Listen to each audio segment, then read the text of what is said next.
হযরত আব্দুল্লাহ ইবনে আমর রাদিয়াল্লাহু তাআলা আনহু থেকে বর্ণিত, রাসূলুল্লাহ সাল্লাল্লাহু আলাইহি ওয়াসাল্লাম বলিয়াছেন, প্রকৃত মুসলমান ওই ব্যক্তি যার জিহ্বা ও হাত থেকে সকল মুসলিম নিরাপদ থাকে, এবং প্রকৃত মুহাজির ওই ব্যক্তি যে ব্যক্তি আল্লাহ তাআলার নিষিদ্ধ কাজকর্ম থেকে বিরত থাকে।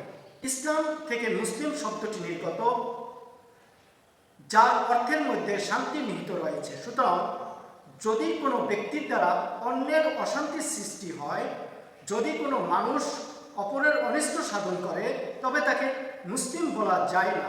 অনুরূপভাবে মুহাজির শব্দটি হিজরত থেকে নির্গত, যার আবিধানিক অর্থ বর্জন করা, পরিত্যাগ করা।